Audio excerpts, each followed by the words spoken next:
Hello and welcome. Tonight, we find ourselves surrounded by the image of heavily armored knights, men who often resolve their conflicts by clashing metal against metal. Before we dive deeper into this journey, take a moment to like this video and subscribe, but only if you truly enjoy what you see here. I invite you to share in the comments where you're joining us from and what time it is for you. It's always intriguing to connect with our global audience.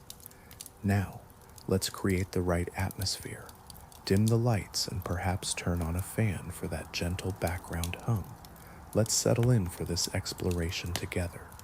Imagine if swords truly functioned as they do in the movies. Every knight would stride into battle with a smile, radiating confidence, and perhaps even humming a heroic tune. In reality, however, most of them entered the fray with a heavy thought. If this sword is all that stands between me and death today, then I deeply regret every choice that led me here. Let's confront a stark reality. The sword was not the main feature of the battlefield. In fact, it barely played a supporting role. Knights often preferred to avoid using their swords altogether. Drawing a sword signified that everything had gone terribly wrong. Your lance might have splintered, your spear could have snapped, and your shield, it's likely somewhere behind you, trampled by the chaos of battle.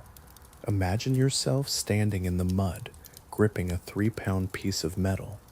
You might think, yes, Plan Z.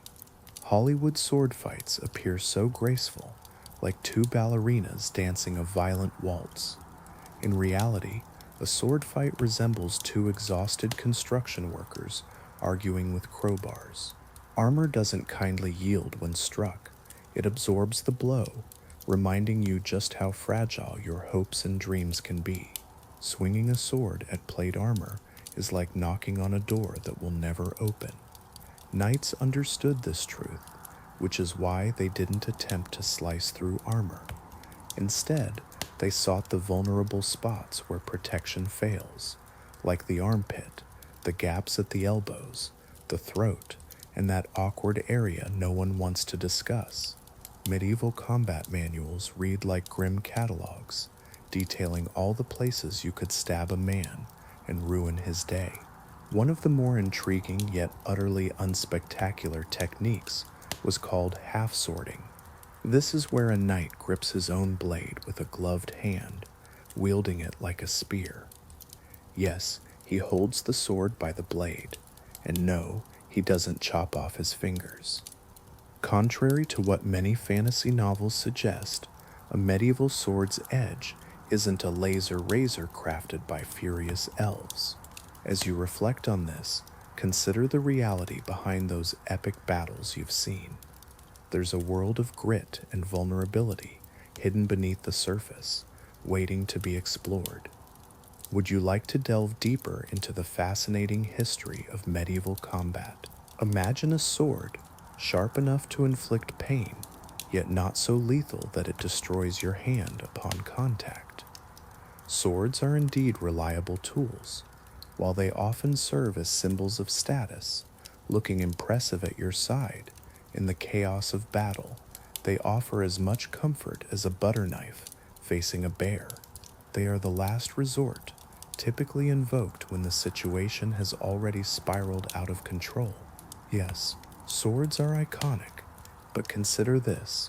If a knight draws his sword, it means the universe has let him down multiple times that day.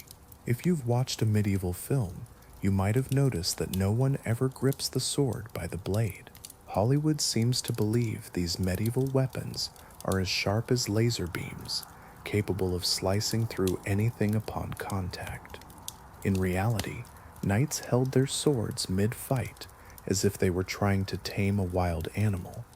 This brings us to a technique known as half-swording, a combat method that distinguishes genuine knights from those merely dressed for a fantasy. The concept is straightforward. When faced with armor that simply won't yield, instead of trying to slice through, you grip the sword's blade with your gauntleted hand, transforming it into a short spear. Then, You aim for the tiny gaps in the armor as if you're threading a needle during an earthquake. Take a moment to reflect on this unique approach.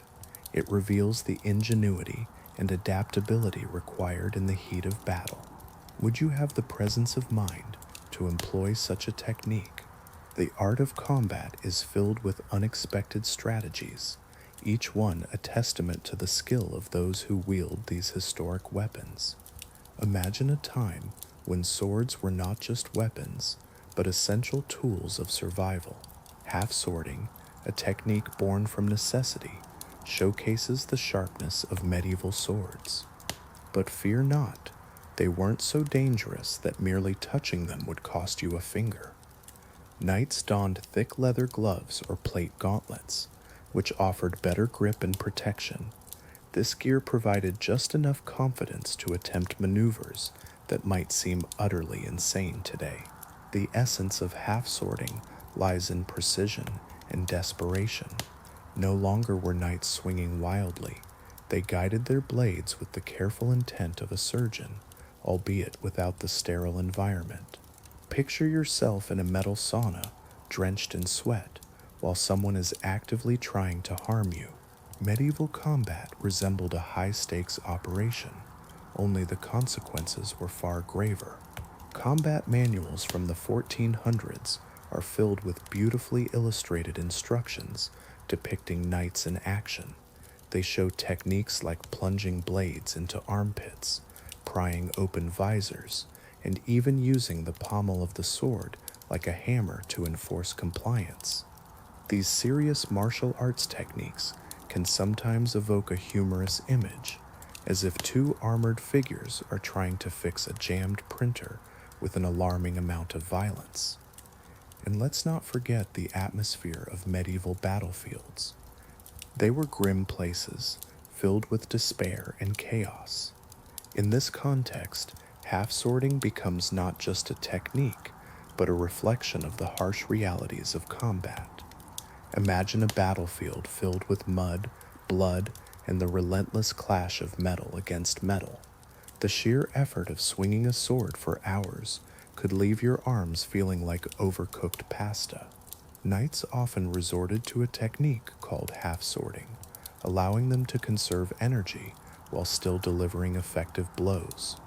You might wonder why this isn't depicted in films.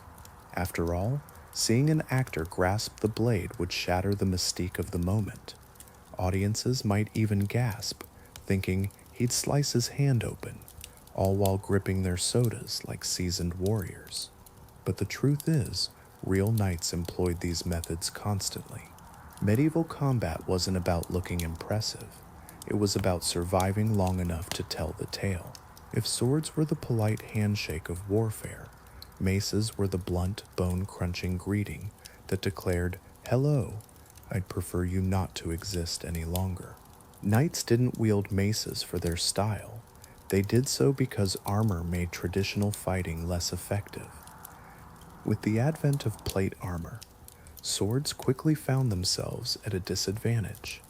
While they excelled at piercing fabric, slicing flesh, and creating dramatic moments on horseback, they faltered against foes encased in layers of forged steel. Enter the mace, a formidable weapon that seemed to say, "I'm here to get the job done."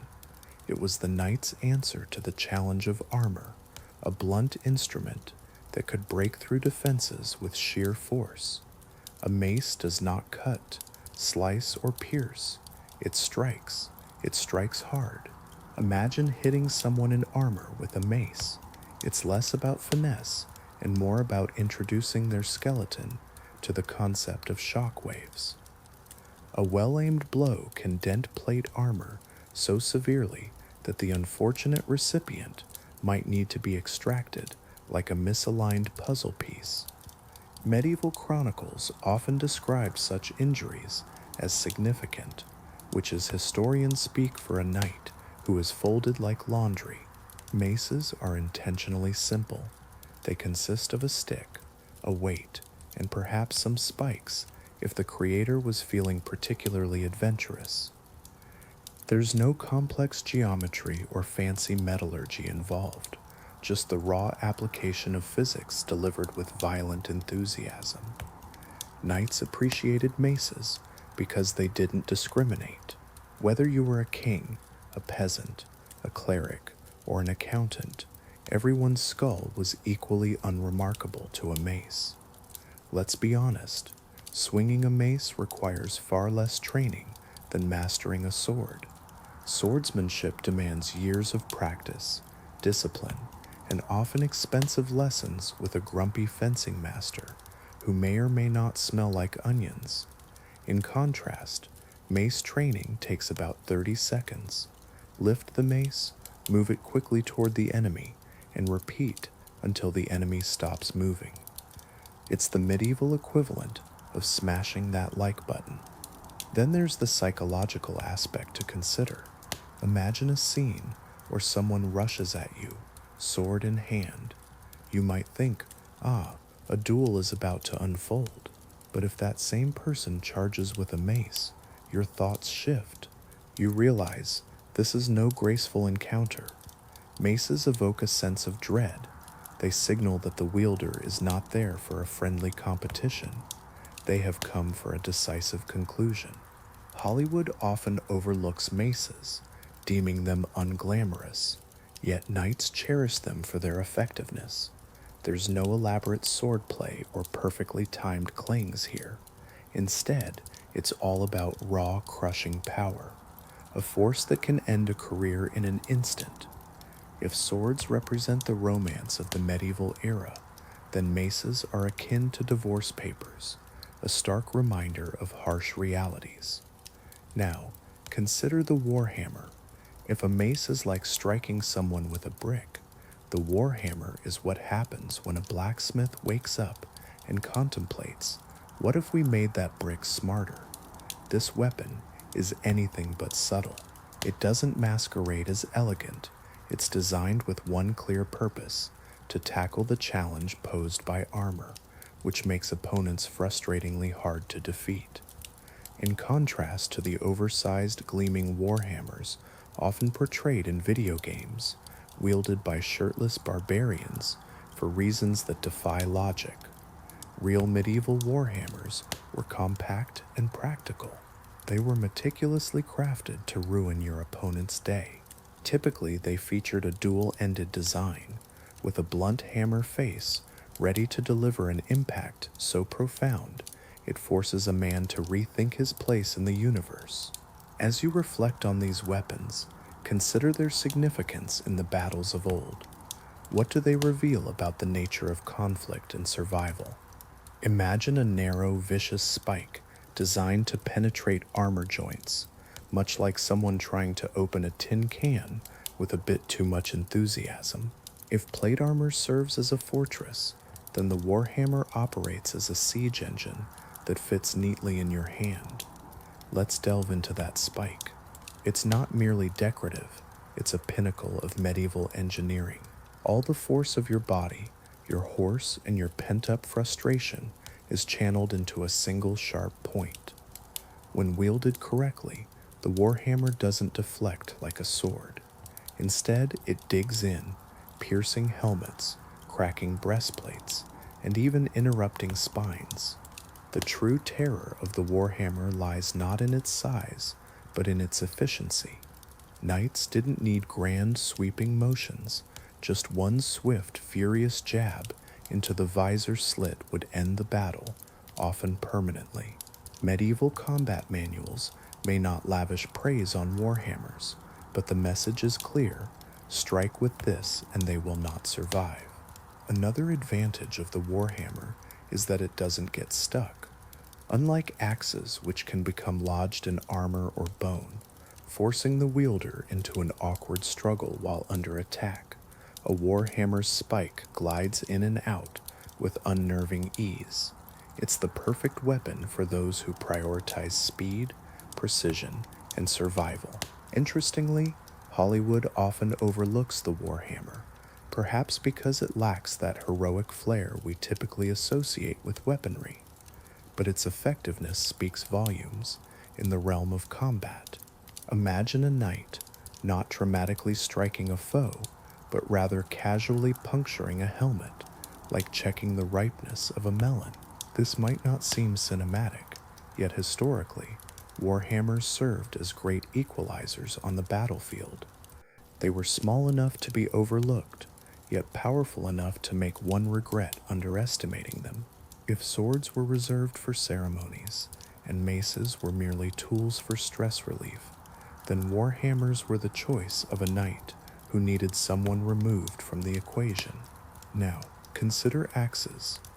Where swords represent the polite and socially acceptable form of medieval violence, axes convey a different message. I didn't come here to impress anyone. I'm here to ruin someone's week. Contrary to popular belief, knights did wield axes, not the lumberjack varieties found in hardware stores, but specialized combat axes designed for speed and efficiency. These were not clunky pieces of metal. They were sleek instruments of destruction, crafted by individuals who likely had their own unresolved emotional issues. A well-crafted axe head focused force into a narrow edge, making it exceptional for cutting through shields, splitting helmets, and chopping through any vulnerabilities left by the enemy. Knights appreciated axes for the same reasons we might admire power tools today. Imagine a world where results come swiftly. An axe doesn't care about your ornate armor, your noble lineage, or the stirring speech you deliver before a battle. When that blade descends with immense force and a hint of vengeance, the outcome is never in your favor. But axes serve a purpose beyond mere destruction. Knights wield the back hook or bearded axe head to maneuver shields, drag foes from their steeds, or pull adversaries close enough for devastating follow-up strikes that could change the course of family histories. Picture yourself armored, mounted, and brimming with confidence, only to feel a hook snag your shield like a medieval tow truck yanking you from your ride. That's the essence of axe combat. These weapons excel at a critical battlefield task, dismantling anything wooden, shields, spear shafts, barricades, doors. If it's made of wood, the axe is eager to end its existence. In the chaos of a medieval battlefield, wood is abundant, and it rarely survives the wrath of an irritated knight wielding an axe. Moreover, axes are economical. While swordsmiths demand a hefty price, axe heads are simple, affordable, and ready to deliver destruction. Even peasants can obtain them, complicating historians' efforts to draw clear class distinctions. Knights often wielded axes for a very practical reason. They worked against opponents who didn't want to be struck. While armor could deflect blows, shields could block attacks, and swords might miss their mark. Axes found a way to make you regret ever donning metal armor. Hollywood tends to shy away from depicting axes, viewing them as lacking in elegance. However, real knights appreciated their effectiveness, especially when facing the chaos of battle in muddy fields, surrounded by shouting strangers, speaking in Old French. In those moments, elegance is irrelevant. What matters is the ability to survive. If swords are the glamorous celebrities of medieval weaponry, often overrated and misrepresented, then spears serve as the unsung heroes, tirelessly holding everything together behind the scenes. They rarely received ballads sung in their honor, nor did they have ceremonial versions created for display. No knight in shining armor ever entered a hall proudly brandishing a spear for dramatic effect. Yet spears have won more battles than all the swords in Europe combined. A spear is simple, just a long stick with a pointed end. There's nothing fancy about it, no intricate blade designs, no epic tales sung about its prowess, and no blacksmiths whispering ancient secrets into the metal. But in the heat of battle, surrounded by enemies eager to take your life, that simplicity is a true blessing. Have you ever considered just how powerful a spear can be? It surpasses every other weapon in range. In a sword fight, your opponent is close enough for you to feel their breath. But with a spear, you can strike from 2 meters away, all while pondering whether they maintain good dental hygiene. A well-placed thrust keeps danger at a distance, which is quite the opposite of what you often see in Hollywood fight scenes. Picture this: a night spent on foot with a spear is truly daunting. Now imagine being on horseback with a lance. It's like wielding a medieval missile. Spears and lances generate enough force to break ribs, unseat riders, and occasionally send an unfortunate foe soaring through the air. Can you envision being knocked off a horse so fiercely that even your grandchildren feel it? The beauty of spears lies in their simplicity. Even the most inexperienced peasants could wield them effectively. Just point the sharp end toward the enemy. That's all you need to know. This straightforward approach is why medieval generals favored spears. Their soldiers didn't require extensive training in fencing. They just needed a weapon and a clear direction to aim it. Spears also formed the backbone of infantry formations. Think about shield walls, pike blocks, and phalanxes, all built on the idea of lining up sharp sticks so tightly that charging cavalry faced a formidable barrier, much like running into a very angry wooden porcupine. Isn't it fascinating how something so simple could reshape the battlefield? Let's delve into the world of maintenance. Swords need regular polishing, sharpening, and attentive care. Spears, on the other hand, might require a new shaft or perhaps a fresh metal tip if the previous year was particularly intense. They are akin to the IKEA furniture of medieval combat, affordable, practical, and surprisingly resilient when handled properly. Hollywood often overlooks spears as they tend to lend a touch of realism to battles. A spear duel is swift, efficient, and frankly quite daunting. It's not the drawn-out dramatic sequences filled with clangs and twirls that filmmakers love. Real knights understood the harsh truth. To survive on the battlefield, you hoped your sword remained sheathed and your spear firmly in hand. If you've ever seen a jousting scene in a Hollywood movie, you might envision a lance charge as grand and majestic. Picture two noble knights galloping toward each other in slow motion, lances sparkling in the sunlight, violins playing beautifully, and everyone looking splendid. However, the reality of a lance charge resembles more of an unregulated medieval demolition derby, where knights are clad in heavy metal armor. Let's explore the core of it all. A lance charge is essentially a calculated collision. A knight and his horse would sprint at full speed, lower a long wooden lance, and hope for the best, praying to multiple saints while trusting that their opponent's aim isn't better. Imagine the physics at play. The faster you charge, the harder the impact, and the greater the chance you'll be sent flying off your horse, much like a sack of flour hurled from a trebuchet. Hollywood's portrayal of lances shattering into splinters isn't far from the truth. It's one of the few details they get right. Lances were designed to break. A sturdy, unbreakable lance would have transformed every joust into a brutal contest of decapitation, which, let's be honest, medieval audiences might have found thrilling. On an actual battlefield, the scene is even more chaotic than a neatly arranged tournament field filled with cheering nobles.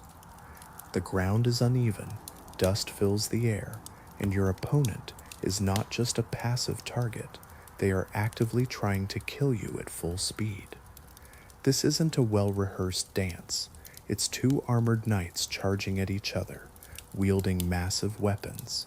If your lance strikes true, your opponent might tumble from their horse, suffer broken ribs, or simply decide that battle is no longer appealing.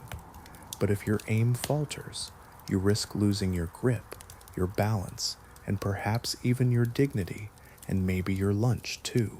Knights often find themselves unceremoniously toppled, rolling over and groaning like metal turtles stuck on their backs. They scramble to rise, desperate to get back on their feet before someone notices and turns them into a mere footnote in the annals of battle.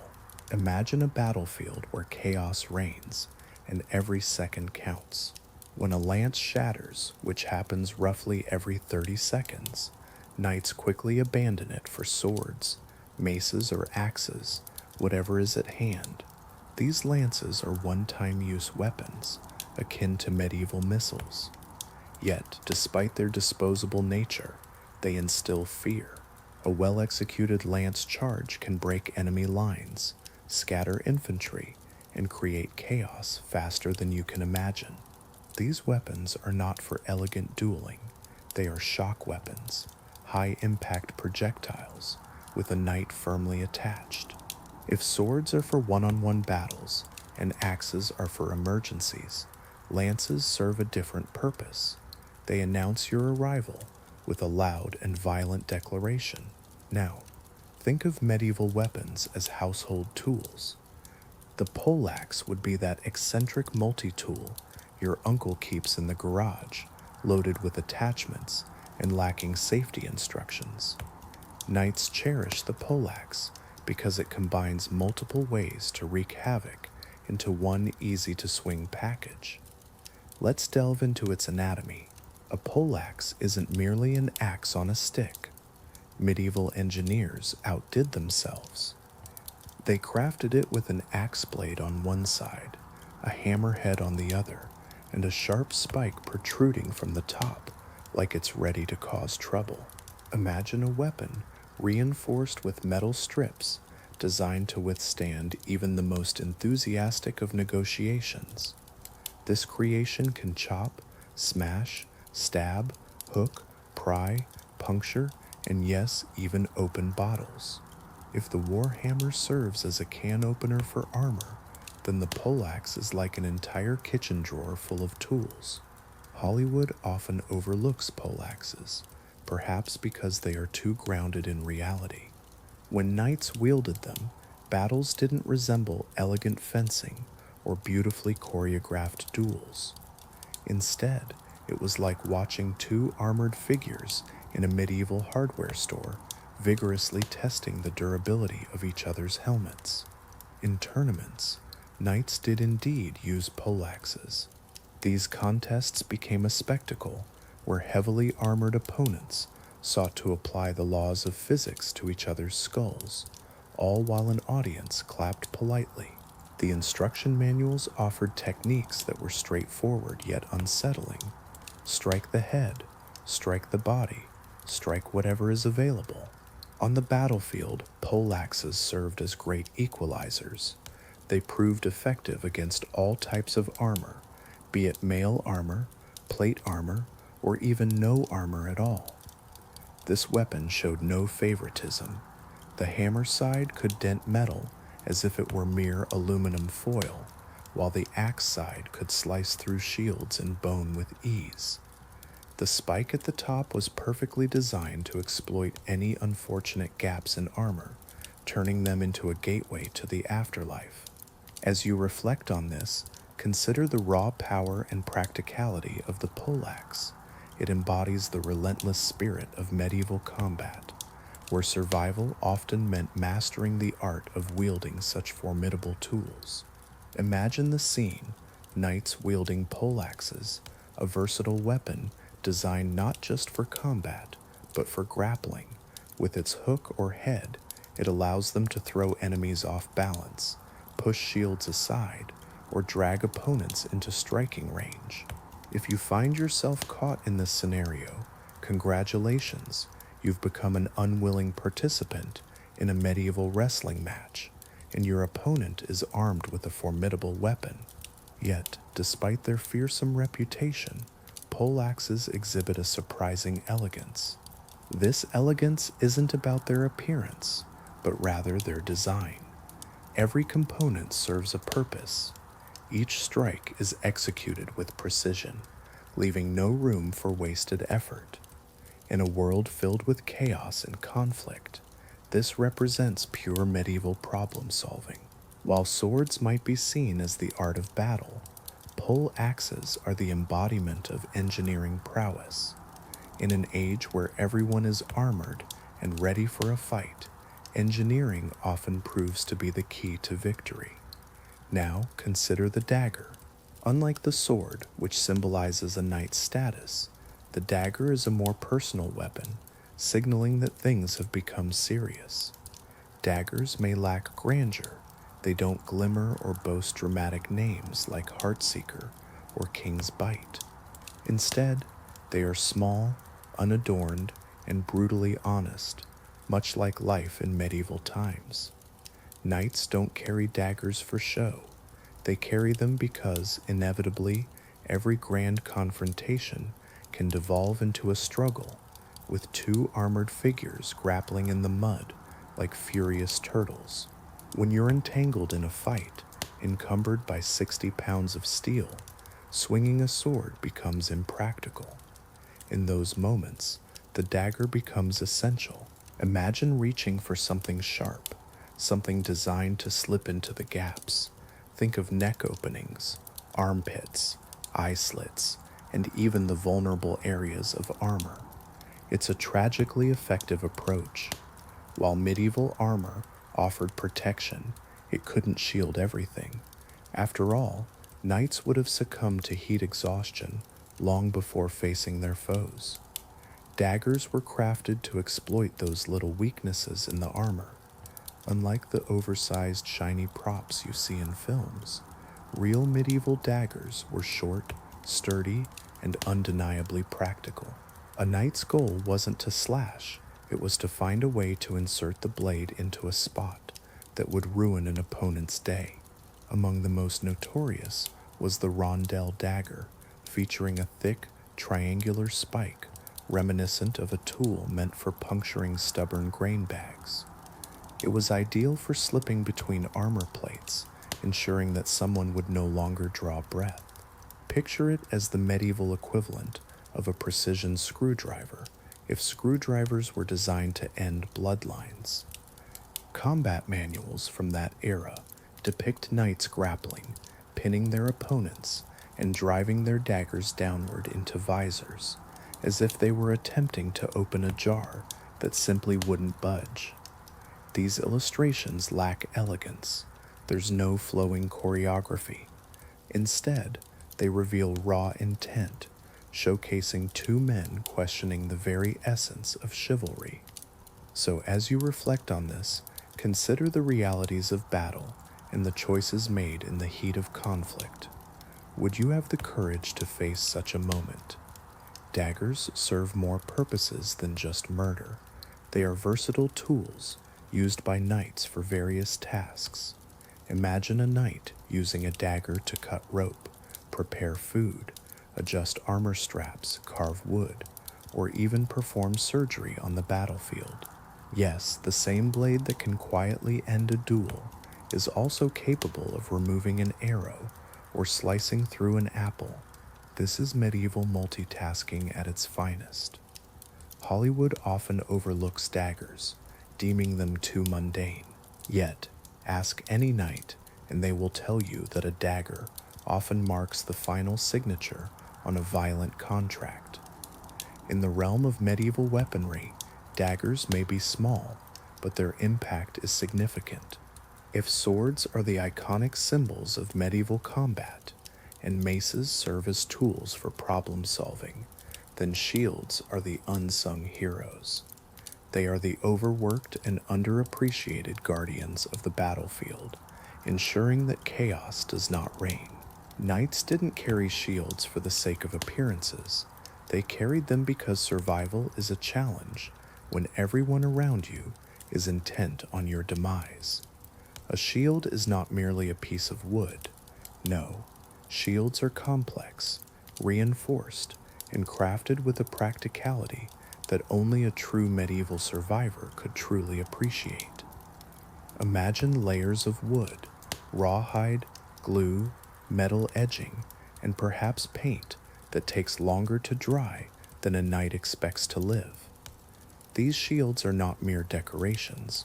They serve as the medieval equivalent of a portable wall. Hollywood often portrays shields as polite, submissive objects, always raised to block a predictable sword swing from a considerate villain. But in reality, shields are weapons. Knights wield them to punch, shove, slam, and bash. Sometimes, they even help someone meet the ground a bit faster. Picture an armored man charging at you with a wooden door strapped to his arm. That's shield combat. A well-placed shield bash can knock a man off balance, stun him, break his teeth, or take him completely out of the fight before a single sword swing occurs. Knights are not shy about using the edge of the shield like a cleaver. That rim can crack ribs and collapse lungs if you strike someone with enough medieval enthusiasm. And let's not forget the shapes of these shields. Each shape has its purpose. Kite shields are excellent for cavalry, while also transforming wind resistance into a full-body workout. Heaters are smaller, lighter, and less likely to strain your arm when struck. Round shields? They're perfect for smashing a Viking in the face if you find yourself unexpectedly in Scandinavia. So, as you reflect on the true nature of these shields, consider their power and purpose in the heat of battle. Would you want to face a knight, armed with one? Shields serve as command centers on the battlefield. Knights adorn them with heraldry, not just for aesthetics, but to help allies quickly identify friend from foe amid the chaos of battle. Imagine a vibrant yellow lion emblazoned on a shield, guiding your comrades toward the right side to fight. Yet shields are not invincible. A fierce strike from an axe can shatter one, leaving the knight with what resembles a sad, overpriced pizza slice. But that's the purpose of a shield. Better it breaks than your bones. In the grand scheme of war, shields are the unsung heroes, quietly bearing the weight while swords bask in the glory. If you envision medieval combat as a noble dance of swordplay between gallant warriors, it's time for a reality check. You might be indulging in too many glossy fantasy films. True knightly combat often devolved into two heavily armored men wrestling in the mud, resembling particularly irate armadillos. Yes, knights grappled more than you'd think, even while encumbered by 60 pounds of steel and striving to uphold their noble image. Grappling was not merely a last resort, it formed a core part of their training. Imagine stepping into a world where medieval combat comes alive through vivid illustrations. These manuals, crafted by enthusiasts of the art, showcase a range of techniques: throws, tackles, joint locks, and leg sweeps. Picture knights like armored acrobats, executing flips and tumbles, all in the name of strategy. The premise is straightforward. When combatants close in on each other, swinging a sword becomes as effective as using a baguette. Instead, they grab at armor edges, twist limbs, hook legs, and send one another crashing to the ground with a force that would leave modern wrestlers in awe. The resilience of their armor allowed them to engage in these chaotic exchanges without the immediate threat of death, transforming grappling into a spectacular display of skill and raw power. The ultimate objective? Bring the opponent down. Once they hit the ground, they face the undeniable force of gravity, which serves as the most effective weapon of all. But what happens next? This is where things take a darker turn. The dagger enters the scene. As the defeated opponent struggles, much like a beetle turned on its back, the victor positions a knee on their chest, retrieves a rondel dagger, and begins the challenging task of navigating the challenges posed by the armor in order to secure victory. In this world, every movement tells a story of strategy and survival. Are you ready to explore more of these fascinating battles? Grappling serves multiple purposes in combat. It helps break grips, disarm opponents, or simply wear them down. Knights often found themselves in grappling situations because their weapons could get stuck in armor, visibility might be poor, or they could trip over something unexpected. It's intriguing to consider that much of medieval combat resulted from slipping in mud, blood, or other slippery substances. Hollywood tends to overlook this reality as it disrupts the romanticized image of knights. Nothing shatters the fantasy quite like seeing a noble knight clumsily body slam his opponent into a puddle. However, the truth for real knights is that when all else fails, they would grab their enemy and throw them to the ground, much like tossing a sack of potatoes.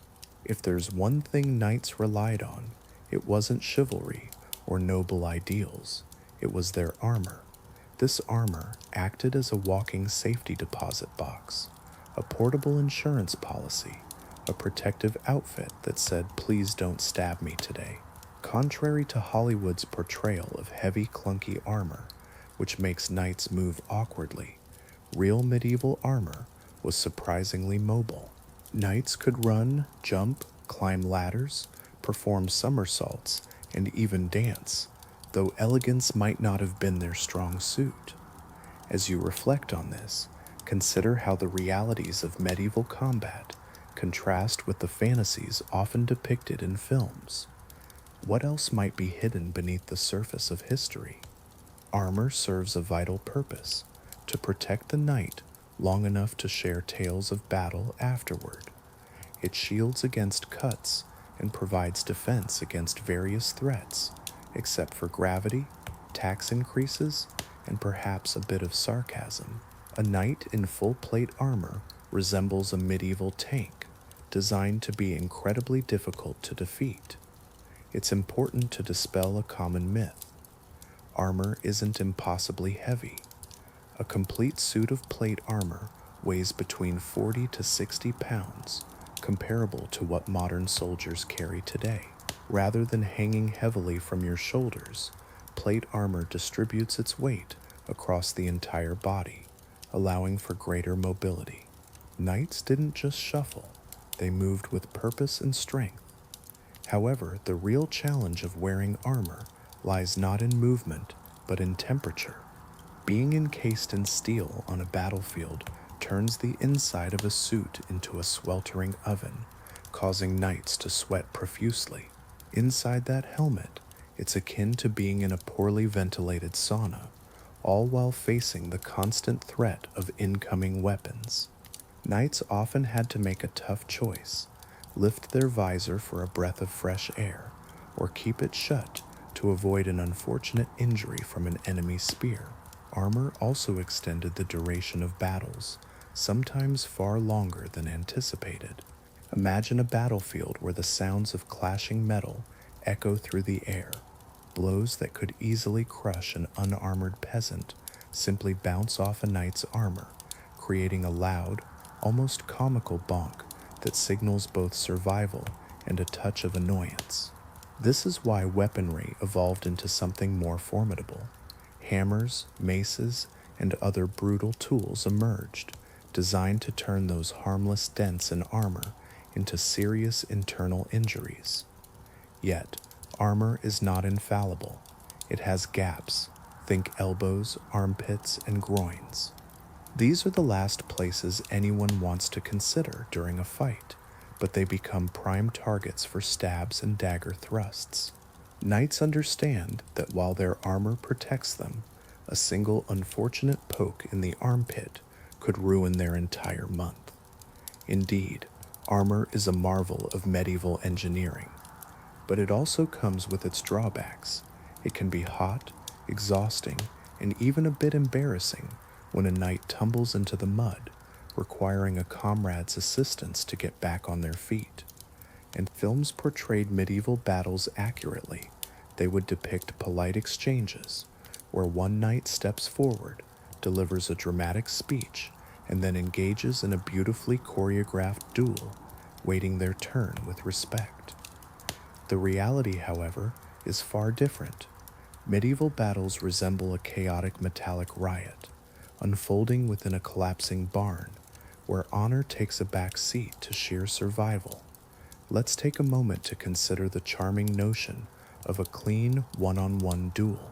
In reality, on a true battlefield, if you pause to challenge someone, you could expect at least 8 others to rush in and stab you in various places before you completed your dramatic introduction.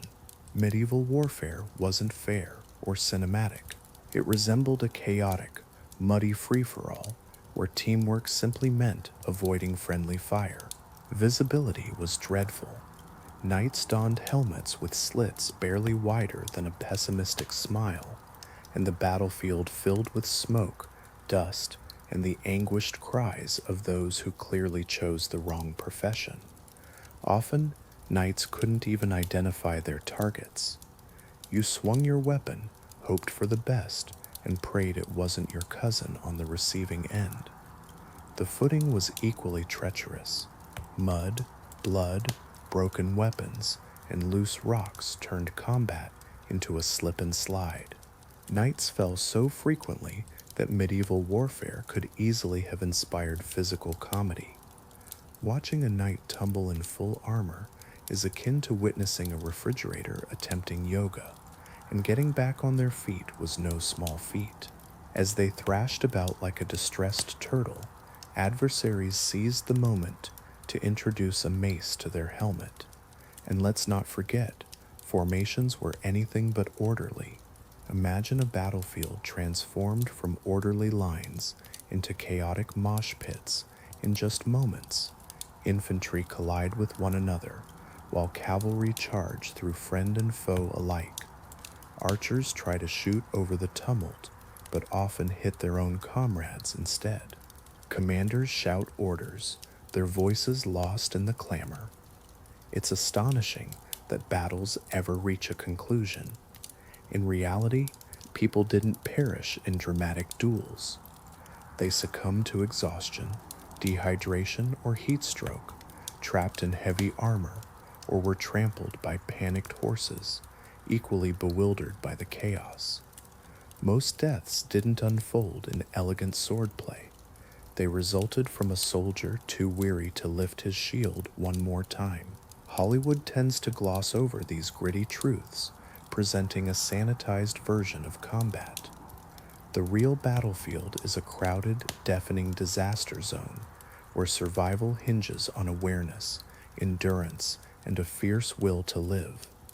So no, knights didn't engage in noble one-on-one duels amid the fray. They navigated medieval warfare much like we navigate our Mondays, by stumbling forward, dodging danger, and hoping everyone else is having an even worse day. And if you've ever pondered why medieval knights carried a variety of weapons, the answer is straightforward. Nothing ever worked for everyone. Imagine a knight selecting his weapons, much like a medieval handyman sifting through a toolbox, filled with tools meant for very specific, often daunting tasks. In movies, knights are often depicted as wielding a single signature sword, as if they are characters with a distinct personal brand. In reality, knights switch their weapons with remarkable speed, much like how you might change your Wi-Fi network. Each weapon had a specific purpose. Consider the sword. It excels at slicing through unarmored foes, but struggles against knights clad in heavy armor. The mace, it's excellent for smashing armor, but falls short when trying to reach an opponent more than 2 feet away. The spear is fantastic for keeping threats at bay, but once an enemy closes in, that spear suddenly feels like a cumbersome broomstick. Knights knew that the battlefield was far from a civilized arena. You couldn't depend on just one weapon, as battles were unpredictable, chaotic, muddy, and often quite brutal. One moment you might be galloping on horseback with a lance, and the next your horse decides it's had enough and tosses you into a ditch. In that instant, you need a sword or perhaps a dagger. Unfortunately, therapy wasn't an option back then, so you settle for the dagger instead.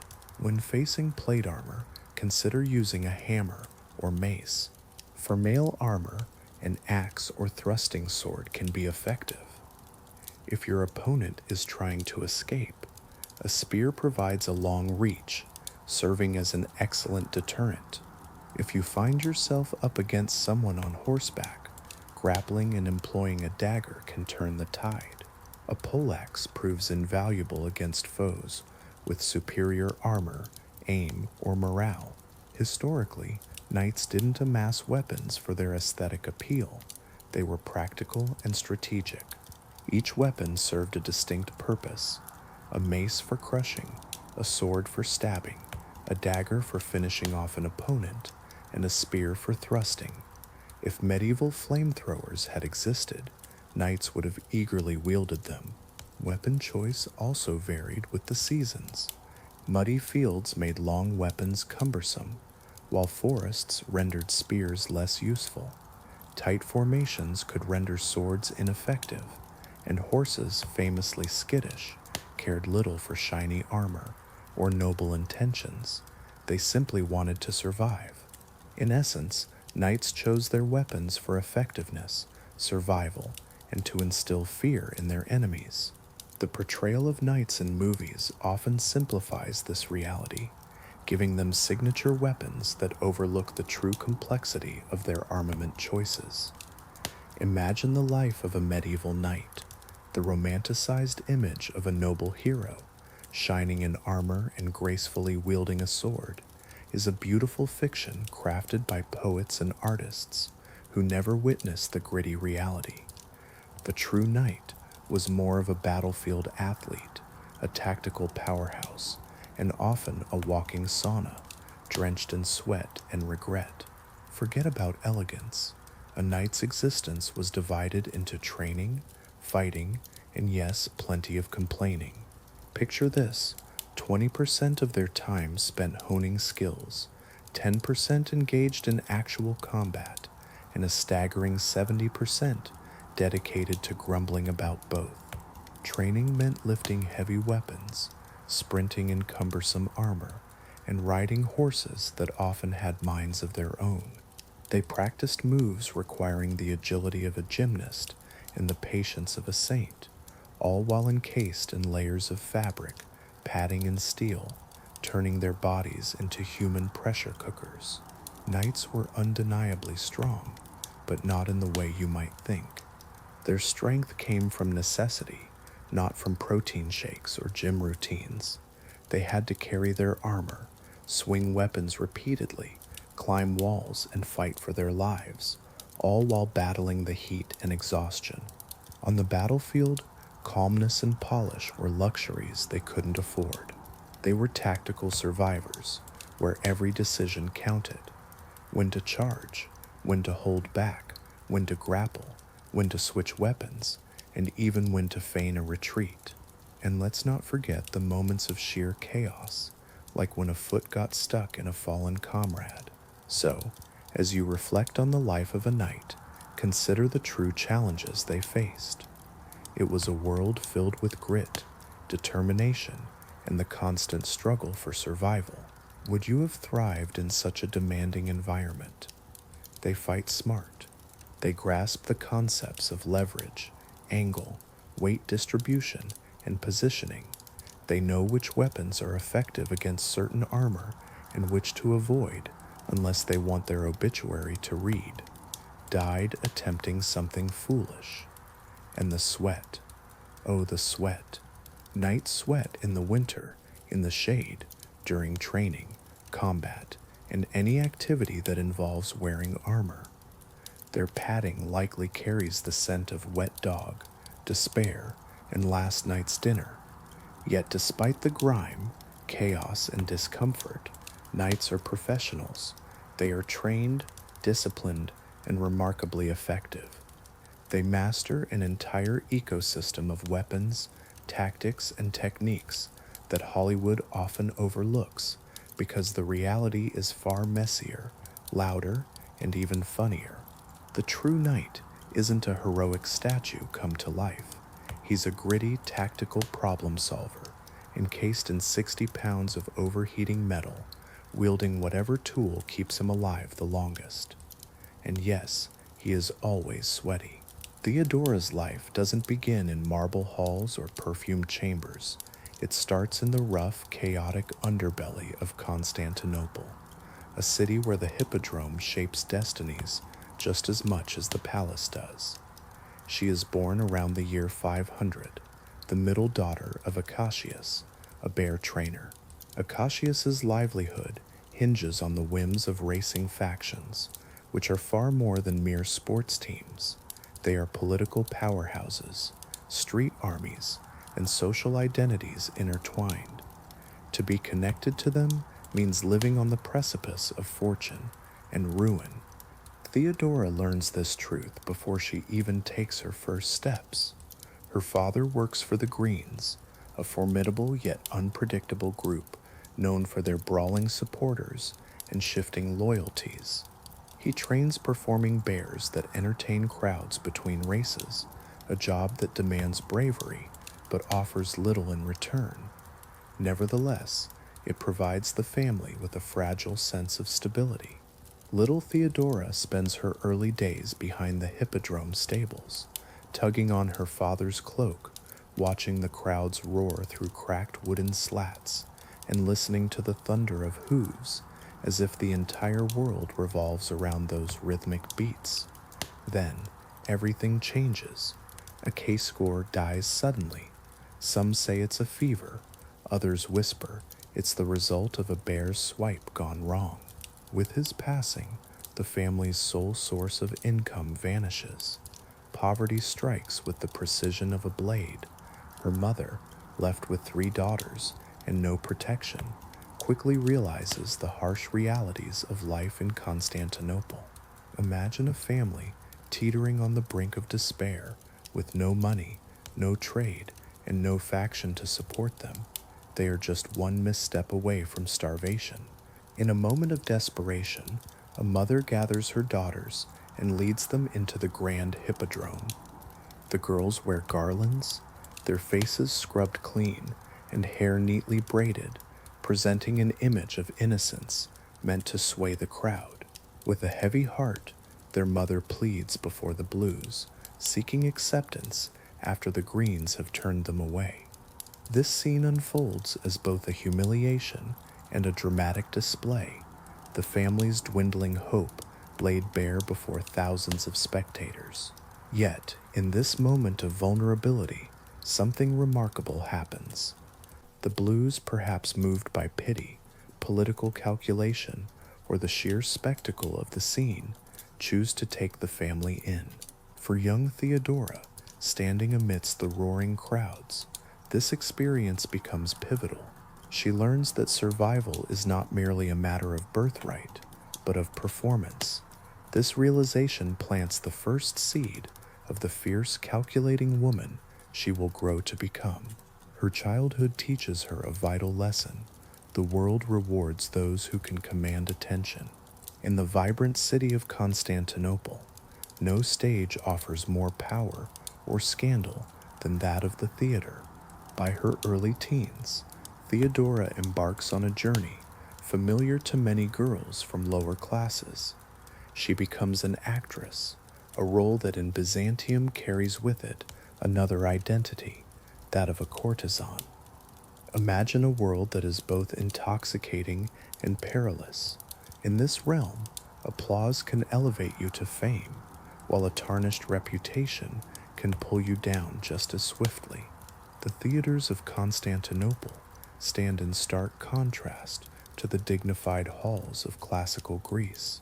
These venues are loud, boisterous, and unpredictable, brimming with drunken spectators, political agitators, sailors enjoying their leave, and wealthy patrons seeking entertainment in all its forms. Performers here are not just expected to act, they must captivate and provoke reactions, be it laughter, desire, or outrage, at a moment's notice. For Theodora, this environment is not a degradation, but a vibrant training ground. It hones her wit, sharpens her instincts, and teaches her the invaluable skill of reading a crowd. She quickly distinguishes herself. Her comedic timing is unparalleled, her physical agility impressive, and her beauty undeniable. Yet, it is her keen intelligence, sharp, ironic, and impossible to overlook, that propels her to the forefront. Theodora possesses an instinct for reinvention. One evening, she might take the stage as a comic servant girl, delivering punchlines with precision. The next, she transforms into a tragic heroine, her voice resonating with raw emotion. Theodora refuses to be confined to a single role, and audiences adore her for it. As you reflect on her journey, consider the power of adaptability and the allure of authenticity. What might you discover about your own path? The fame of the theater often casts a long shadow. Theodora found herself entwined with a powerful man named Hebelis, a provincial governor who sought to keep her under his control. For a while she lived with him in North Africa, but their relationship quickly soured. Hebelis was domineering, jealous, and dismissive of her intelligence. Eventually, he abandoned her, leaving her feeling bitter, humiliated, and far from home. Yet this betrayal became the crucible that strengthened her resolve. Alone in a foreign land, Theodora fought tirelessly to survive. She worked hard, saved diligently, and navigated her way back to Constantinople. This journey was not merely a physical return, it symbolized Theodora's transformation from a performer into a cunning strategist. She no longer craved applause, she sought power, and soon the world would learn just how fierce her determination could be. When Theodora finally set foot in Constantinople again, she was no longer the naive girl who had once danced on its stages. She had been forged by humiliation, travel, and the harsh lessons of survival. She had crossed the Mediterranean with little more than her willpower, relying on her wits and whatever work she could find. As you embark on this journey, imagine a woman facing poverty more profound than anything she experienced in her childhood. She finds herself sleeping under unfamiliar roofs, walking barefoot along dusty roads, relying on her sharp intellect to navigate dangers far greater than the mockery of the crowds at the Hippodrome. When she finally returns to the capital, the city is transforming. New powers emerge, old alliances crumble, and a restless energy vibrates through the palace walls. Theodora, now in her early 20s, realizes this is a pivotal moment. Fortunes can shift in an instant.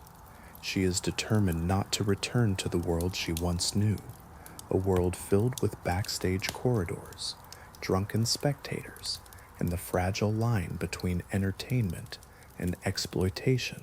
Instead, she seeks something higher. In a surprising turn, she withdraws from the theater completely.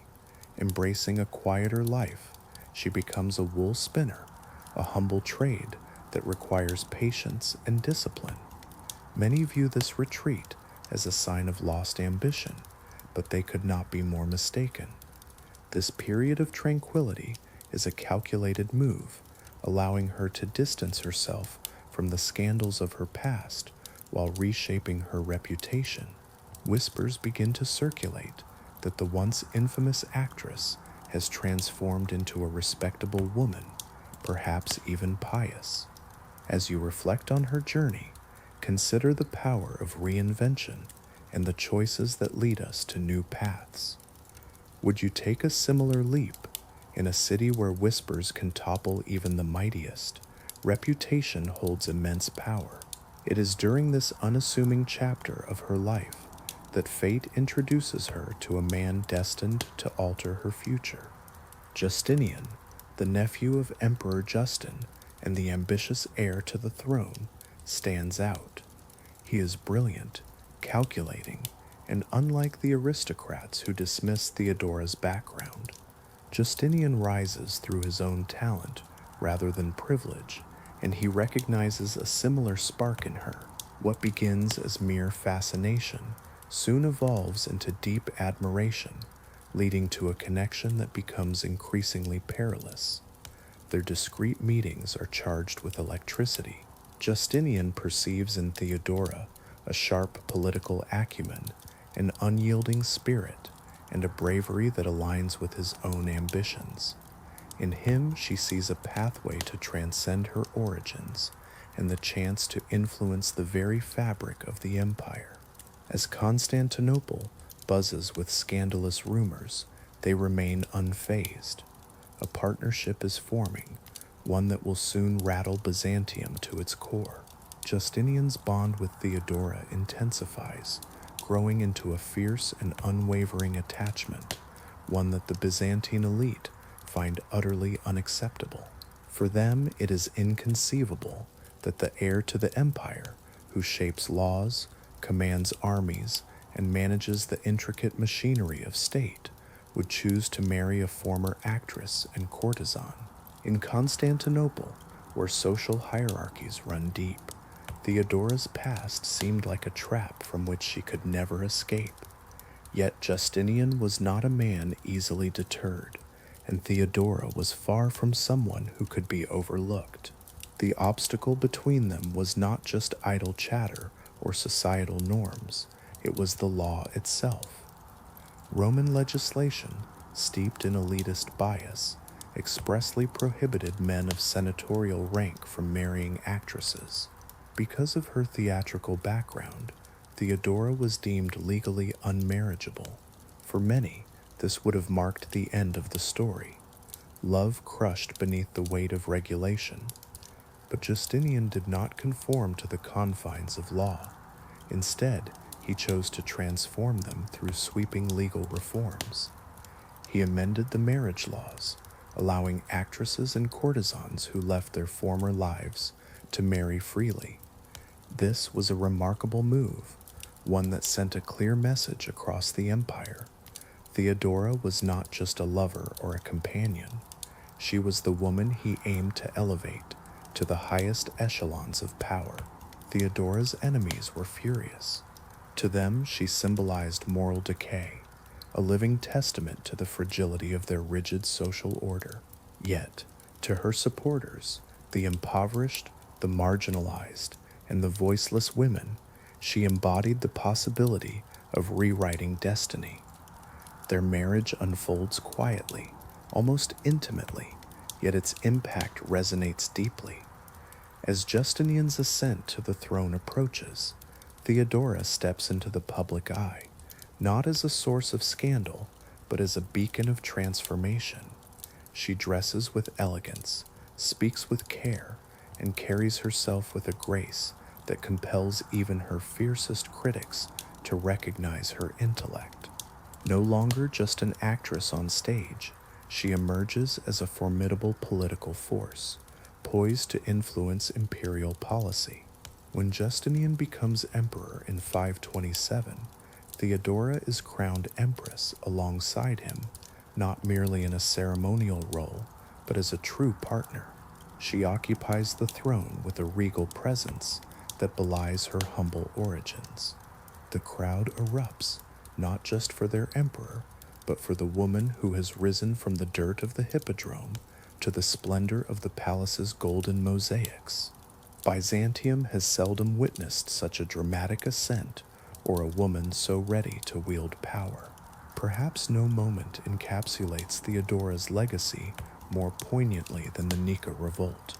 During that week in 532, when Constantinople ignites in flames, mobs flood the streets, and the very foundation of the empire seems on the brink of collapse. What begins as a fierce clash between the blues and greens swiftly escalates into a full-blown rebellion. The city is engulfed in chaos as rioters set buildings ablaze, calling for Justinian's removal. The air is thick with fury, and even the Grand Hagia Sophia is consumed by flames. Inside the palace, panic spreads like wildfire through the corridors. Justinian, feeling exhausted and frightened, contemplates fleeing across the Bosporus to save his life. His advisors urge him to escape, suggesting that he might need to abandon the empire, at least for a while. For a fleeting moment, it appears that the Eastern Roman Empire could lose its emperor to fear. But then Theodora stands firm. As men around her debate escape routes and stammer about options, she delivers a powerful speech that will resonate through the ages. She reminds them that true imperial dignity requires courage, not retreat. She declares that she would rather die in the imperial purple than live in exile, hunted and humiliated. Her words are not mere theatrics, they are forged from steel. She is ready to face death because for her, survival without honor holds no value. A hush falls over the room. Justinian, who has always admired her strength, feels his own resolve rekindled. Inspired by her defiance, he shifts his focus from fleeing to planning a fierce counterattack. With the support of his generals, Belisarius and Mundus, he orders troops into the Hippodrome, where thousands of rebels have gathered. You might think of history as a series of grand events, but sometimes it's the quieter moments that truly shape a legacy. Imagine a time when a rebellion aimed to overthrow an emperor, believing they were on the brink of success. The violence was quick and brutal, claiming the lives of over 30,000 rebels in a single day. This uprising, which once threatened to topple Justinian, ultimately secured his reign. Yet those who experienced the turmoil knew a deeper truth. It was Theodora who truly saved the empire. In the aftermath of this crisis, her influence grew remarkably. Justinian turned to her for guidance on critical political decisions, legal reforms, and even negotiations with foreign powers. She transformed from a mere empress into a strategic powerhouse, becoming a stabilizing force in a court rife with shifting loyalties and dangerous intrigues. Theodora proved she was not just a decorative figure beside the throne, she was its backbone, standing firm when others faltered. Following the Nika revolt, Theodora emerged as the empire's moral compass and one of its most powerful decision-makers. While Justinian crafted legal codes that became the foundation of Byzantine law, Theodora championed reforms that addressed the injustices faced by those society often overlooked: women, the impoverished, the exploited, and the vulnerable. She knew suffering on a personal level, and unlike the aristocrats who observed hardship from a distance, she carried its memory with her, a reminder of her commitment to those in need. As you reflect on this story, consider the profound impact one individual can have in shaping the course of history. Would you be willing to stand firm in the face of adversity, just as Theodora did? One of her most transformative impacts comes from her influence on the Corpus Juris Civilis, the grand legal code championed by Justinian. Within these laws, you can see Theodora's mark. She advocated for harsh penalties against forced prostitution, stronger safeguards for women abandoned by their husbands, and enhanced property rights for wives and widows. She took a stand against brothels that trafficked young girls and funded safe houses for former courtesans to rebuild their lives. This was not mere charity, it was an act of defiance. Theodora confronted a world that once sought to break her, refusing to let others endure the same fate. Her reforms reached beyond moral concerns and touched on matters of power. She fought for women's rights to inherit wealth, own property, and resist forced marriages. Many in the aristocracy scoffed at these changes, whispering that the empress was overstepping her bounds. Yet Theodora remained unyielding. She had experienced the harsh realities of powerlessness, and now that she wielded influence, she did so with precision. Her humanitarian vision did not diminish her political acumen. Theodora was fiercely loyal to the imperial throne, but her greater allegiance lay with the stability of the empire. She maneuvered through court rivalries with a cunning that left those who underestimated her feeling uneasy. Her story is one of strength, resilience, and the unwavering quest for justice. As you reflect on her legacy, consider what it means to stand firm in the face of adversity. Ambitious generals, scheming senators, and even church leaders find themselves ensnared in the Empress's intricate plans. Theodora never faces threats with grand displays. Instead, she prefers subtle maneuvers, decisive actions, and a reputation that warns others not to challenge her lightly. Her support among the lower classes grows, especially among women who view her as a living symbol of possibility. They admire her bravery in breaking expectations, issuing decrees, and reshaping laws with the same confidence that others use to spread gossip. Even Justinian recognizes her legal acumen, often seeking her counsel on state matters. As her reforms ripple through the empire, it becomes increasingly clear that Theodora is not merely trying to enhance Byzantine life, she is endeavoring to redefine the nature of power itself. For a fleeting moment in history, she succeeds. Yet, as Theodora's influence grows, so too do the shadows cast by her adversaries. Power in Byzantium is never a stable possession. It resembles a chessboard where every piece seeks its own ascent. Born from hardship and raised amid spectacle, Theodora understands that survival in the palace hinges not on innocence, but on unwavering vigilance. Take a moment to reflect on her journey. How does her story resonate with your own experiences of overcoming challenges? Perhaps there's a lesson here about the nature of power and resilience. As we explore this narrative, consider the shadows and light that shape our own paths. In the heart of a tumultuous empire, a fierce political struggle unfolds. The Monophysite controversy becomes a battleground, tearing apart the very fabric of society. Here you witness Emperor Justinian caught between diplomacy and a quest for orthodoxy. Yet it is Theodora, his wife, who stands unwavering in her beliefs. She harbors a deep sympathy for the Monophysites and acts with a conviction that sets her apart. Having experienced the harsh realities of theological disputes, Theodora knows how easily they can be used as tools for oppression. She refuses to allow religious factions to dictate who deserves protection. While Justinian seeks to unify doctrine through councils and decrees, Theodora opens her palace doors, offering sanctuary to persecuted bishops, monks, and dissidents fleeing for their lives. Her courageous actions unsettle the Orthodox faction, who view her as a wild card, an unpredictable force that could threaten their carefully constructed unity. But Theodora remains steadfast. She believes that true stability requires not just control, but also mercy. Her palace transforms into a refuge for the vulnerable, and a bold reminder that religious power should not rest solely with patriarchs and politicians. Yet, her battles extend beyond theology.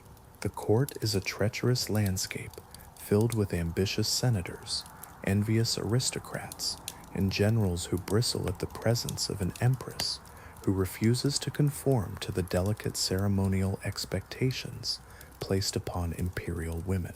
As you reflect on her journey, consider the strength it takes to challenge the status quo and the compassion needed to protect those in need. Would you have the courage to stand firm in your beliefs, even when the world around you pushes back? Whispers circulate about her interference in state matters. Some worry that she might outmaneuver them entirely, and at times she does. One of her most memorable confrontations emerges with Antonia, the wife of Belisarius, a woman just as shrewd as Theodora herself. Together, they form a complicated alliance, one that is beneficial yet fraught with rivalry. They collaborate on political strategies, resolve disputes, and neutralize threats that could unbalance the empire. These two women navigate a male-dominated world, becoming its most influential players. However, Theodora's power extends beyond merely vanquishing adversaries. It is about molding the empire's future. She negotiates, intervenes, and orchestrates outcomes from behind closed doors, wielding influence instead of brute force. Through diplomacy or calculated pressure, she ensures that no threat, whether foreign or domestic, can fester unchecked. In an era where emperors command armies, Theodora commands with strategy. It becomes increasingly apparent to all that the empire has two sovereigns, neither of whom can be overlooked. Yet, by the mid-540s, Theodora's formidable strength, the very force that propelled her from the dusty floors of the hippodrome to the resplendent throne, begins to wane.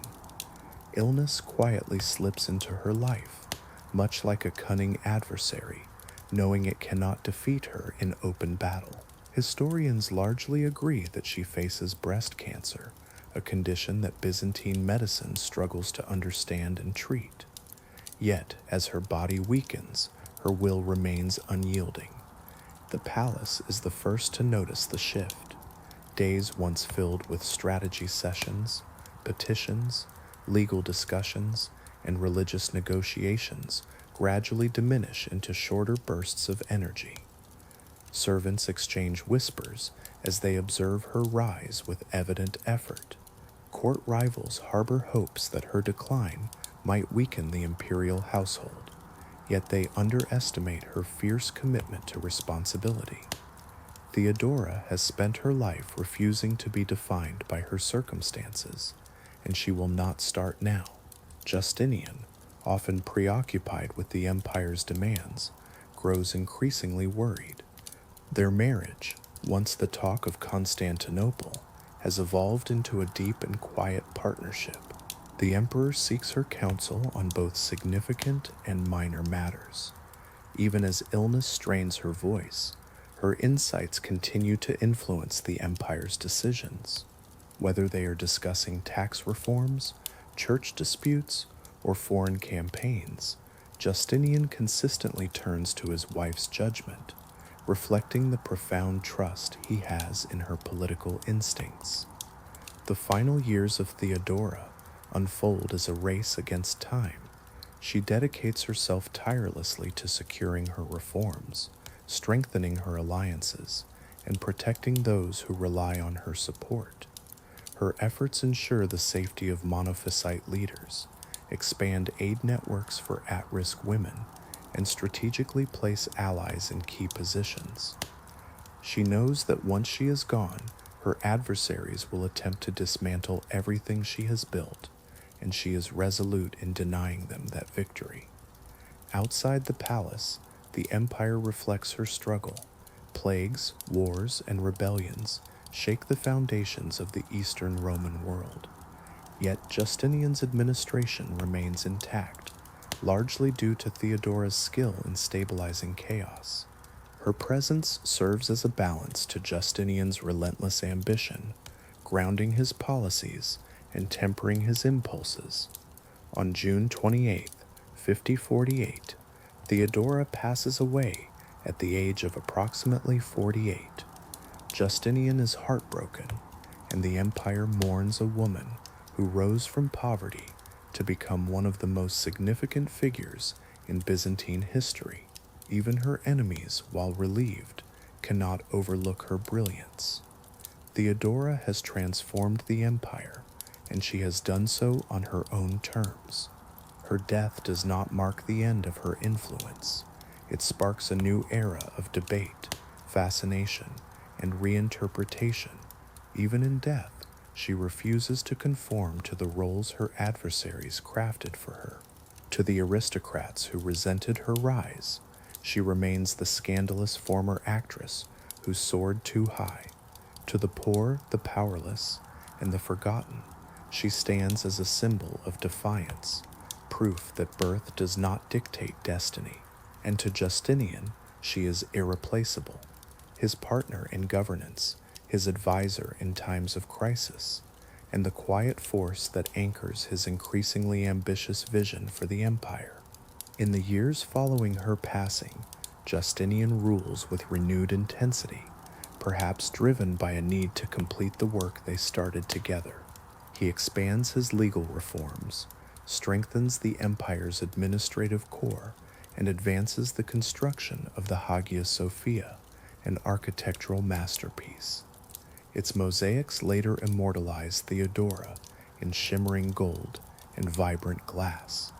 This mosaic, still preserved today, portrays her not as a courtesan or an actress, but as a queen, robed in jewels, haloed in imperial dignity, holding gifts meant for the altar. It serves as a visual declaration that her story will not be forgotten. Her legacy resonates most profoundly through the legal reforms she championed. Women across the empire gained protections that she fiercely advocated for.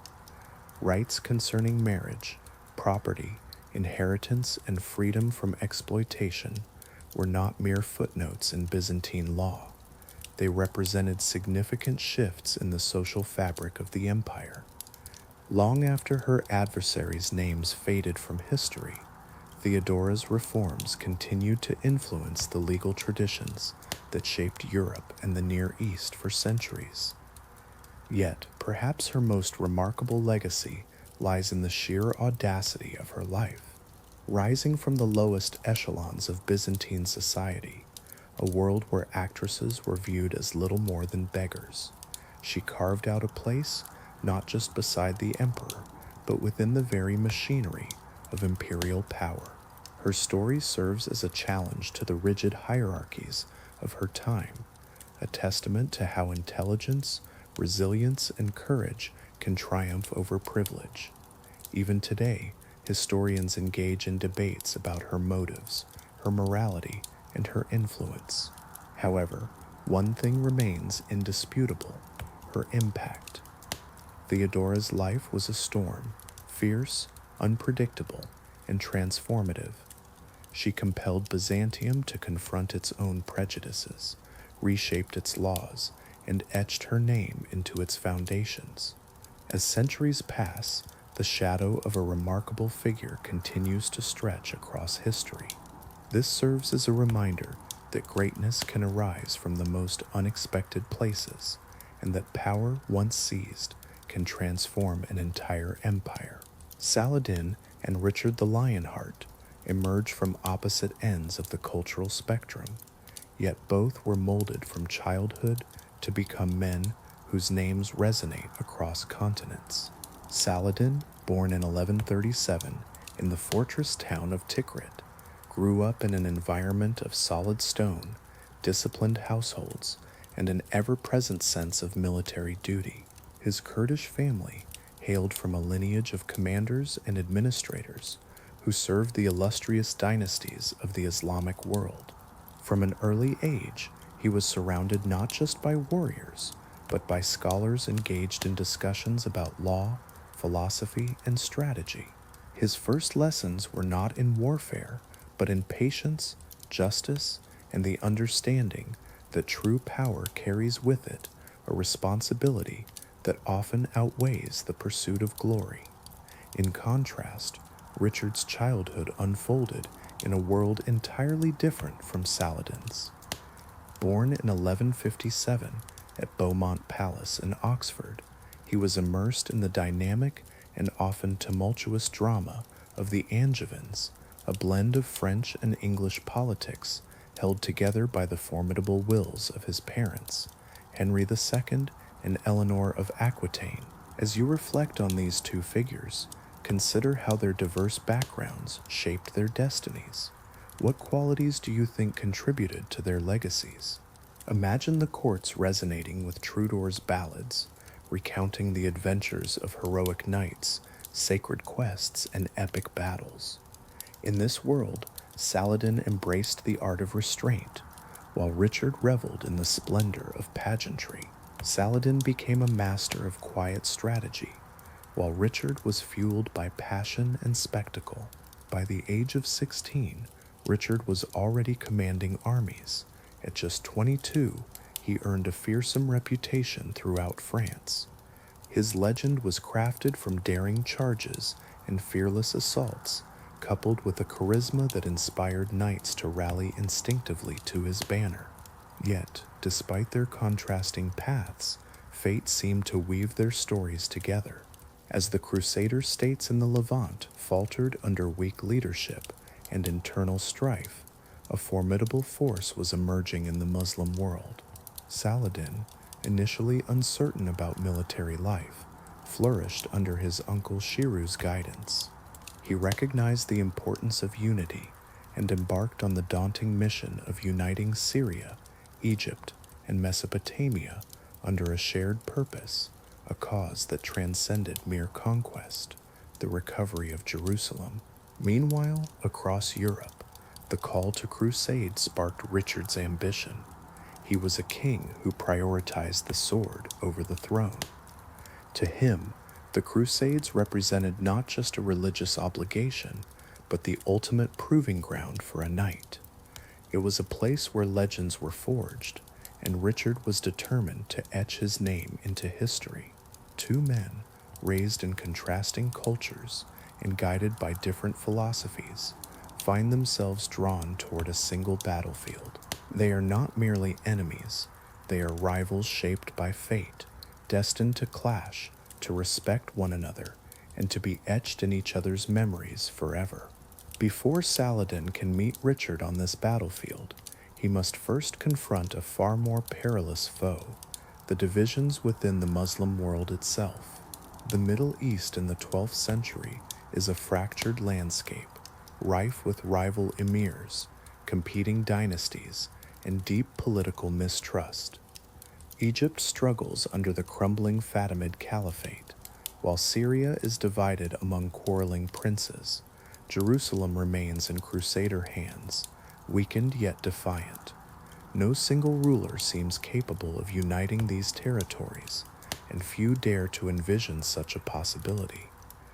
However, Saladin, often underestimated and quiet in demeanor, perceives unity not as a distant dream, but as a pressing necessity. Under the guidance of his uncle Shiru, he learns the harsh political realities of the region. He witnesses how alliances are forged with handshakes and shattered with daggers. More importantly, he grasps the subtle art of winning loyalty, not through fear, but through fairness.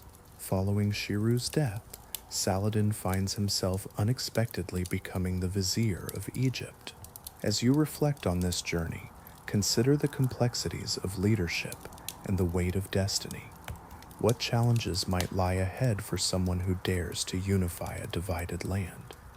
Many viewed him as a fleeting leader, doubting his ability to navigate the intricate web of court politics. Yet, through careful diplomacy, strategic generosity, and decisive actions, Saladin dismantled the corrupt Fatimid regime and restored Egypt to Sunni rule. This was a masterstroke. Egypt transformed into the financial and military foundation he needed to pursue his greater ambition, uniting Syria, Palestine, and Mesopotamia. He advanced with purpose, capturing cities not just through force, but also through persuasion. Saladin offered clemency to his adversaries and stability to regions weary from years of internal strife. Each victory bolstered his reputation as a leader chosen not by birthright, but by destiny.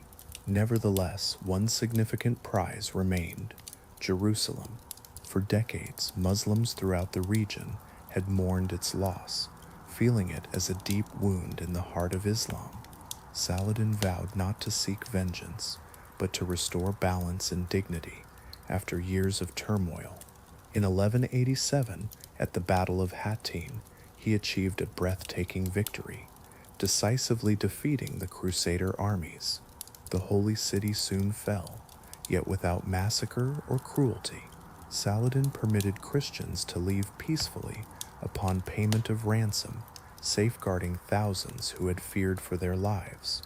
His fairness astonished Europe, marking him as a leader of compassion and strength. His chivalry sparks legends, and across the sea, news of Saladin's rise spreads quickly. Kings and knights whisper his name, filled with both respect and unease.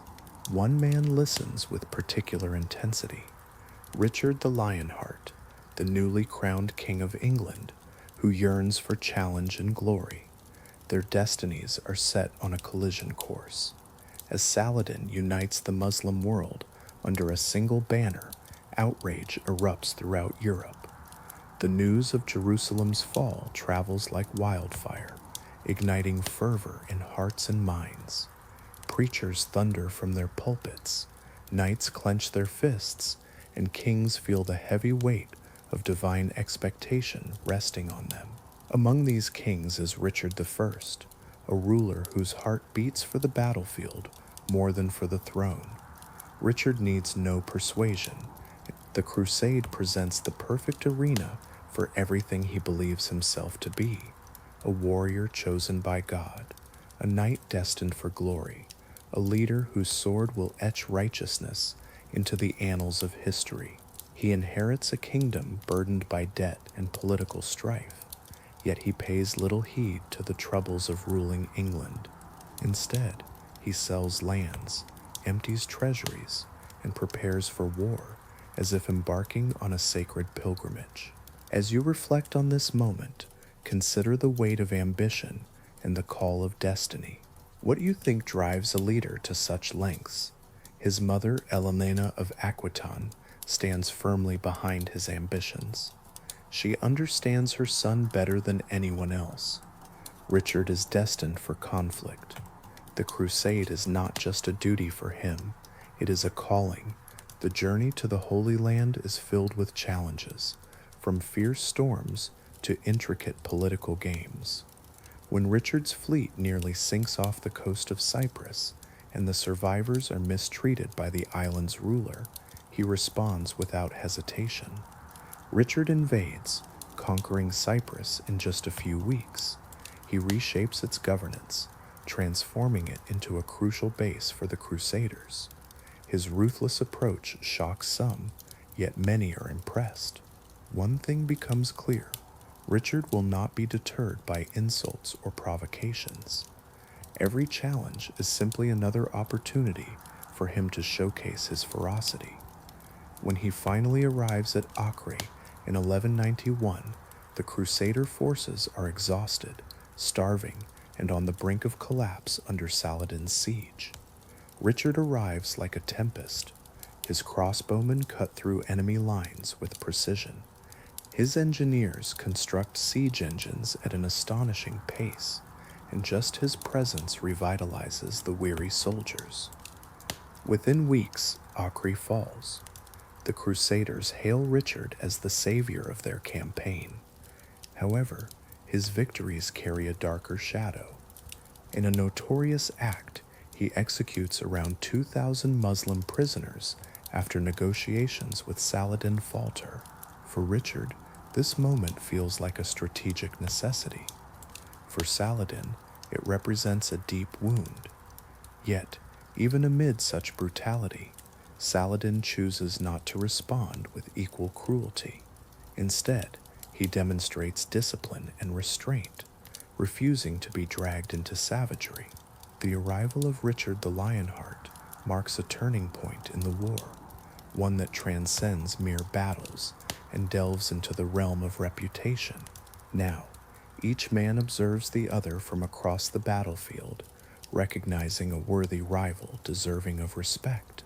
The fall of Acre signifies the moment when Saladin and Richard truly acknowledge each other as opponents, not just abstract threats, but living, thinking adversaries whose choices could reshape the fate of empires.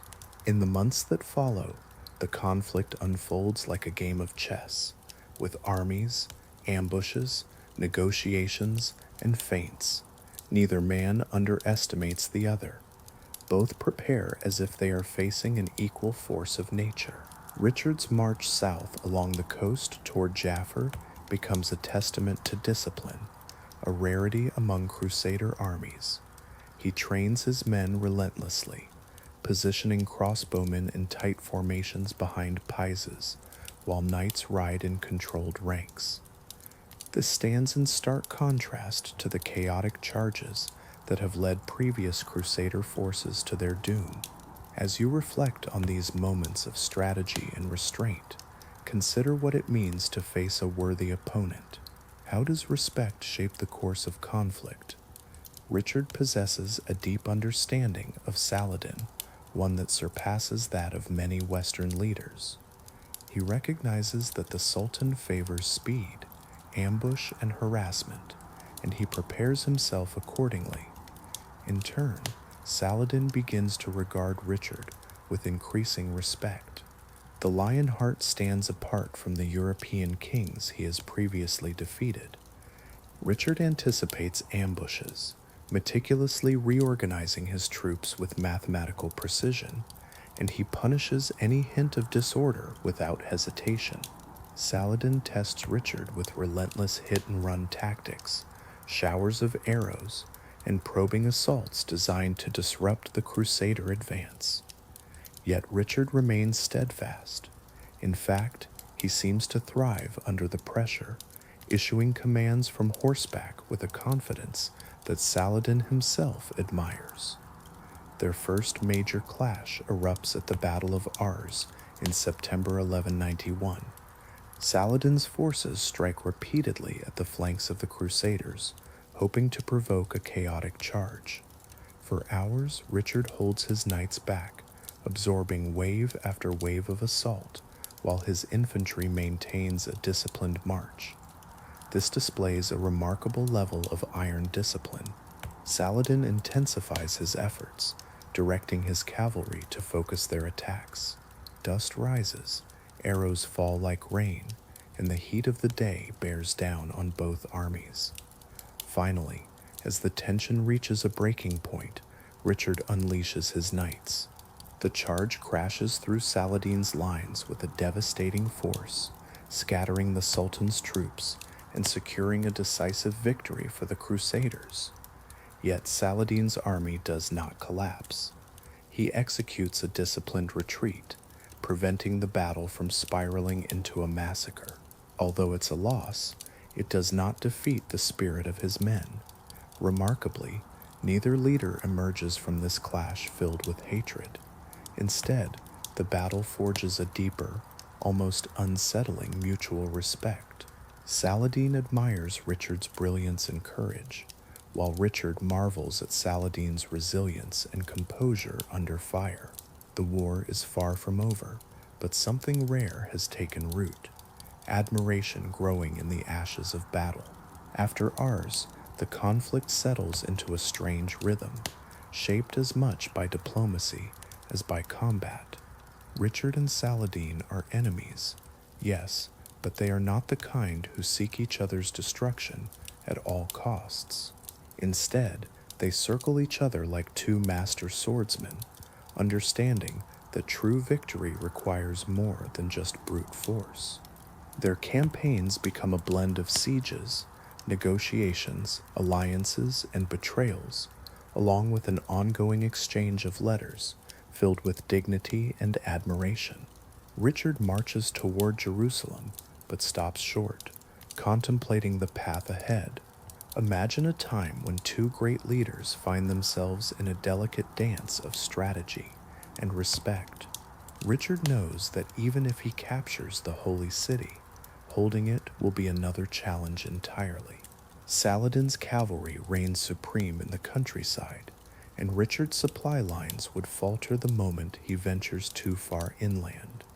As Saladin observes Richard's cautious approach, he recognizes a strategic mind that mirrors his own.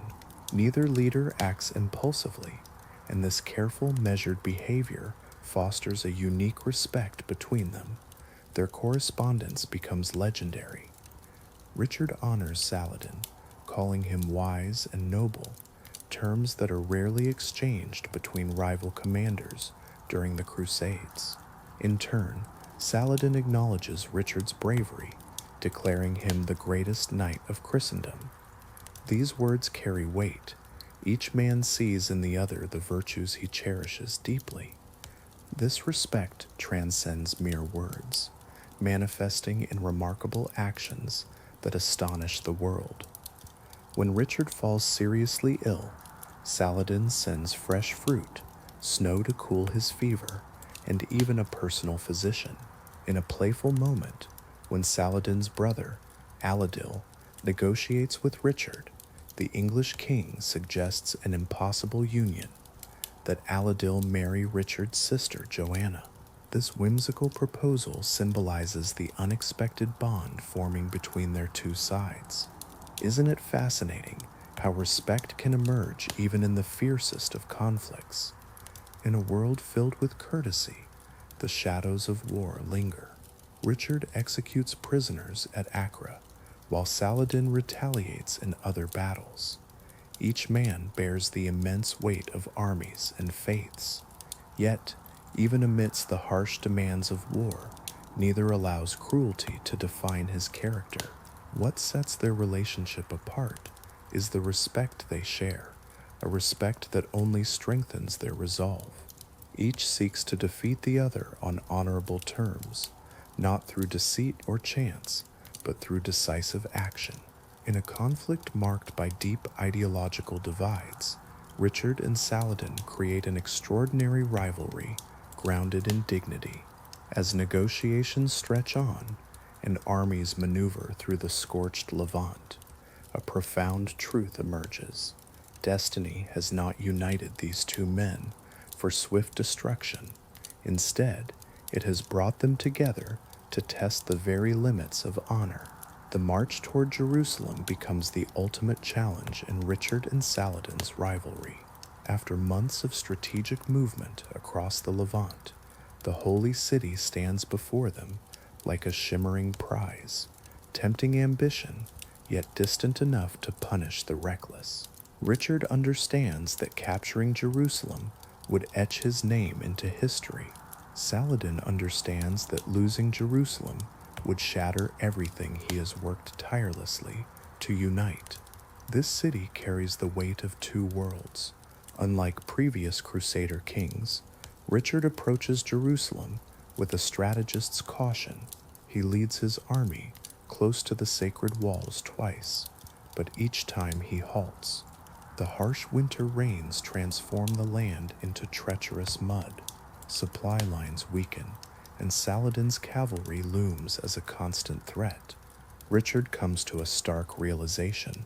Capturing Jerusalem may be feasible, but holding it is another matter. If he ventures too far into the interior, Saladin could sever his connection to the sea, the lifeline for his army. Saladin, too, watches Richard's movements with a mix of anxiety and resolve. Each scout report and whisper of a Crusader advance compels him to reassess his defenses. He fortifies his garrisons, prepares counterattacks, and closely studies Richard's decisions. Yet, he also remains patient. Saladin knows that Richard will not risk his army for mere glory. This sets Richard apart from the reckless Crusader lords of the past.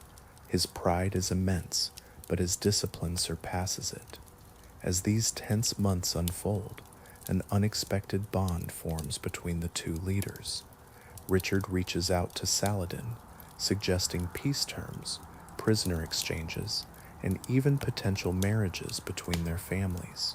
Their relationship evolves into something complex, reflecting the weight of their shared history and the stakes at hand. Saladin responds with courtesy, offering gifts, horses, and diplomats. The conflict evolves into a dialogue, not one of peace, but of understanding. Each leader tests the other's resolve, measuring not just military might, but character as well. Despite this mutual respect, neither side makes strategic concessions. Skirmishes erupt near Ramler, Jaffa, and Darum. Richard's knights break ambushes with fierce charges, while Saladin's horse archers harass the Crusader lines with tireless precision. It transforms into a dance of discipline versus mobility, with both armies reflecting the personalities of their leaders. In early 1192, the Crusader army contemplates a final assault on Jerusalem. Richard hesitates, faced with divided opinions among his generals. The winter rains pour down, and Saladin prepares for a last stand. Then, in a moment that surprises both sides, Richard turns away, not out of fear, but from cold logic. He chooses not to lead thousands of men into a victory that would be unsustainable. Jerusalem remains unconquered, and the respect between Richard and Saladin deepens. By 1192, both armies are exhausted, worn down by months of skirmishes, difficult decisions, and the relentless heat of the Levant. Yet fate has not finished intertwining the paths of Saladin and Richard. Their greatest challenge and most unexpected moment of unity unfolds in the port city of Jaffa, where the Crusader foothold teeters on the brink. As Richard retreats from Jerusalem, Saladin seizes this chance, launching a swift and fierce assault on Jaffa. His forces storm the walls with relentless energy, overwhelming the defenses and capturing much of the city before the Crusaders can regroup. For a brief moment, it appears that the tide of the entire war has turned. If Saladin secures Jaffa, he will cut Richard off from the coast and diminish the Crusader presence in the Holy Land. News of Jaffa's fall reaches Richard just as he is preparing to sail north. Without a moment's hesitation, he assembles a small strike force, a mere fraction of his army, and initiates one of the most audacious amphibious landings of the Middle Ages. As Saladin's troops occupy the city, Richard's ships emerge on the horizon, reminiscent of a thunderstorm rolling toward the shore. Knights and infantry leap into the waves, splashing through the surf under a barrage of arrows, charging directly toward the Muslim lines. This attack embodies the spirit of Lionheart, bold, reckless, and impossibly brave. Yet, what astonishes Saladin the most is the precision behind it.